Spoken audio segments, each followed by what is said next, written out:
내 할 거 하고 있으면은 남자가 알아서 적절한 타이밍에 차단 풀고 부계정으로 염탐하고 다 한다니까. 제가 와이프랑 헤어져 있을 당시에 다 했던 짓이에요.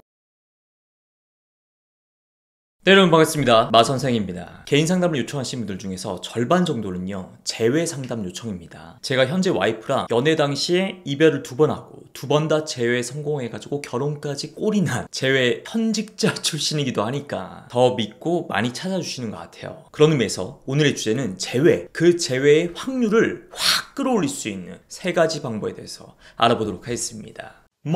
첫 번째, 이별하고 난 다음에 그 남녀 성별로 인한 차이, 이걸 이해하셔야 돼요. 이런 말 많이 하죠. 그 사람이 먼저 이별을 고했다는 전제하에 남자는 이별 직후에는 사실 별 타격이 없다, 오히려 홀가분해한다. 하지만 시간이 흐른 뒤에 뒤늦게 후폭풍이 온다고. 반대로 여자는 어떻습니까? 이별한 직후에는 감정이 남아있기 때문에 한동안 힘들어할 수밖에 없는데 시간이 조금씩 지나면서 마음이 싹 정리된다. 무조건 100%다 그건 아니지만 확실히 성별에 따른 그 성향의 차이가 큽니다. 근데 봐봐요. 대부분의 이별을 당한 여성분들은요, 자기 입장, 자기 성별을 기준으로 해가지고 판단을 내려버린 거죠. 보통의 나를 비롯한 여자들이 그러듯이 나에게 이별을 고하고 떠난 그 남자 역시도 시간이 지나면 지날수록 나에 대한 감정과 생각을 싹 정리해버리겠지? 그나마 감정이 조금이라도 남아있을 때 지금 당장 이 남자 마음을 되돌리기 위해 가지고 내가 매달려야지, 노력해야지. 그래야 재회를 할 수 있는 거 아니냐. 오히려 그 반대입니다. 대부분의 남자들은요, 이별 직후에는 되게 자유로움을 느껴, 홀가분해. 그러니까 전 여자친구, 전 연애에 대한 미련이 솔직히 별로 없어요. 그 순간만큼은. 그러니 이런 상태에서 상대방이 나에게 연락해봐야, 매달려봐야 당연히 그녀를 향한 마음이 더 굳게 닫히지 않겠냐고요. 그나마 남아있던 그 정마저도 털리지 않겠어? 자, 그러니까 이별을 나에게 먼저 고한 그 남자의 감정 사이클은요, 대충 이렇다고 보시면 돼요. 최소 2주,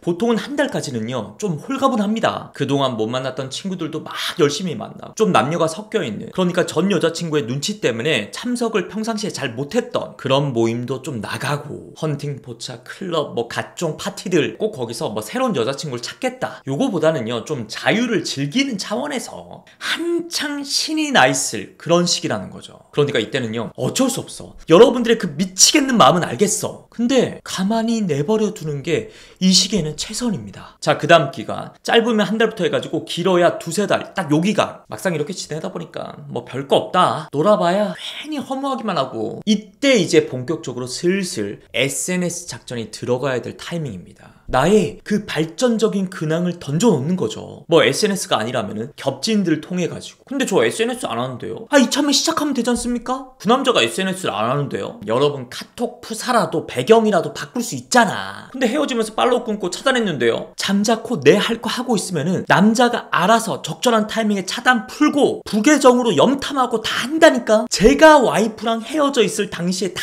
했던 짓이에요. 그러면 제 속내가 뻔히 다 보이지 않나요? 대놓고 유치하게 이러면 안 되겠지. 좀 간접적으로. 원래 사람이 참 단순하다. SNS라는 공간 자체가 어차피 내 일상 중에서 가장 좋은 것만 올리는 공간이라는 거 우리 모두가 알잖아. 그럼에도 불구하고 보고 있으면은 얘는 좋겠다, 요즘 잘 나가나 보다, 이런 생각이 들잖아요. 사람의 뇌가 의외로 단순하다니까. 그럼 이제 전 여자친구에 대한 뭔가 호기심, 궁금증, 이런 것들이 다 합쳐지면서 후폭풍 재회를 위한 골든타임이 딱 이제 다가오는 거라고요. 두 번째, 감정 싸움에 절대 밀리지 마라. 사실 재회를 포함해가지고 연애의 전 과정이 심리전입니다. 감정의 우위를 점하는 사람이 이길 수밖에 없는 게임이라는 거죠. 근데 그 기싸움, 심리싸움이 대단할 게 없어요. 그냥 덜 불안해하고 덜 후달리면 되는 거야. 왜? 더 불안한 사람이 결국 먼저 그 불안한 마음에 연락하고 찾아가고 다짜고짜 만나달라 그러고. 근데 연애에서 이기고 지는 게 중요한가요? 결국 진심이 중요한 거 아닌가요? 저는 이긴다 진다, 옳다 그르다, 그걸 말하는 게 아닙니다. 결국 그 감정 싸움에 밀린 사람은요, 매력적으로 비춰지지 않으니까 나는 그게 문제라는 거야. 그러니까 이별하고 나서도 결국에는 나의 감정을 컨트롤 하셔야 됩니다. 억지로라도. 먼저 친구, 지인, 가족들과 만나가지고 그 이별에 대해 가지고 오답 정리하는 시간, 정밀한 분석 들어가는 시간, 이거 적당히 하세요. 계속 이걸 반복하잖아요. 해결의 의미보다는 그냥 공감, 위로, 응원, 이거밖에 안 된다니까. 됐어, 야 그만해, 잊어, 네가 훨씬 더 아까워, 그러니까 그냥 다른 남자 만나. 결국 나오는 말이 이런 거잖아. 근데 그렇게라도 안 하면 제가 진짜 미쳐버릴 것 같아서요. 아니 제가 여쭤볼게요. 그렇게 친구들 만나가지고 막 이별을 막 집중 분석하고 나면은 좀 나아집니까? 엄발에 오줌 누기밖에 안 되는 거잖아. 오히려 위로는커녕 남자 생각 더 나고 그때 대체 내가 왜 그랬을까 고민이 너무 깊어지고 심각해지는 겁니다. 그러면서 막 초조하고 불안하고 막 후달리는 감정이 막 한꺼번에 몰려오는 거라고. 그러니까 억지로라도 그 이별로부터 나의 감정을 좀 떨어뜨려 두셔야 돼요. 모임을 나가든지 나가가지고 새로운 사람들이랑 어울리든지 돌아오면 오히려 마음이 더 헛헛해져요. 이게 맞나 싶어요. 그러라고 만나라는 겁니다. 그 시간만큼이라도 그 자식 생각 좀 멈추시라고. 이렇게 사람들 만나러 다니는 게 조금 버겁다. 오히려 생각이 더 많아지는 것 같다. 오케이. 그러면 그동안 미뤄왔던 드라마, 시리즈 정주행하는 것도 좋아요. 주식, 코인 이것도 강추하는 겁니다. 조금이라도 잃어봐. 막 정신 못 차리거든. 진짜 이것저것 다 못하겠으면 쿠팡이라도 나가서 뛰세요. 아니면 뭐 수영, 복싱, 막 크로스핏 같은 운동 막 그거 할 때만큼은 막 그냥 잡생각을 할 수가 없는 그런 거라도 억지로 나가서 돈 내고 가입해서 시작해 보시던가 제발. 자, 그리고 재회를 앞두고 혹시나 연락이 닿아가지고 뭐 카톡을 주고받는다든지 전화통화를 한다든지 만난다든지 그때도 마찬가지입니다. 나부터가 이별에 대해 가지고 부정적으로 느끼고 있다. 그런 느낌을 주시면 안 돼요.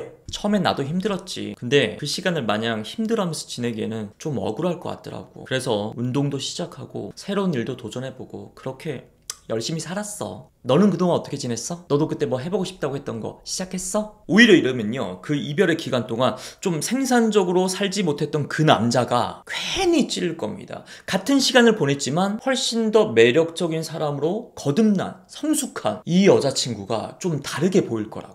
그런 나의 감정적인 여유를 보여주면서 감정 싸움에서 절대 밀리지 마시라고요. 뭐? 그리고 마지막 잠자리 제의를 앞두고요. 혹시 분위기가 잡혀가지고 잠자리를 하게 되면 어떡하죠? 이 질문 진짜 많이 하시죠. 저의 답은 뭘 것 같아요? 당연히 예스입니다. 안 할 이유가 없어요. 오히려 적극 권장하는 스타일이에요 저는. 물론 누구나 말리는 예외적인 상황은 있지. 누가 봐도 야심한 시간에 톡 두고 와가지고 뭐 자니? 진짜 자는 거 맞니? 지금 잠이 오니? 무작정 뭐 집으로 찾아오겠다 그러고 들어가서 얘기하자. 이건 누가 봐도 하면 안 되죠. 그럼 왜 제가 권장을 하라고 하냐? 재회라는 게 뭡니까? 연애의 시작이랑 똑같아요. 나라는 여자의 장점, 나라는 여자와 함께 했을 때 좋았던 점, 그걸 더욱더 부각시켜가지고 그 남자가 나와 이별을 선택할 수밖에 없었던 그 단점, 그걸 역으로 상쇄시키는 그 과정이 바로 재회지 않습니까? 그러니까 나의 장점이 단점을 넘어서는 순간 다시 한번 만나볼까? 이런 고민이 시작되는 거야. 근데 나란 여자와 함께 했을 때 그 장점, 그거 중에서 잠자리, 속궁합 이런 게 되게 중요한 비중을 차지하는 거 아니에요? 그래서 재회를 앞두고 뭐 얘기하다가 분위기가 뭔가 묘해진다. 그때 잠깐 우리 다시 사귀는 거야? 이런 대사가 중간에 치고 들어가는 것도 웃기잖아. 그래서 저는 차라리 그 남자가 지금 고민하고 있는 재회, 거기에 잠자리라는 결정타를 날려줄 것 같아요. 솔직히 뭐 이 정도의 기세는 있어야 되는 거 아닙니까? 물론 잠자리를 그렇게 한 번 했음에도 불구하고 이 자식이 뭐 다시 만나자, 다시 한번 시작해보자 이딴 말은 없고 슬그머니 두 번째, 스리슬쩍 세 번째 이러면 텄어. 두 번, 세 번 할 필요가 없어. 한 번이면 좋게.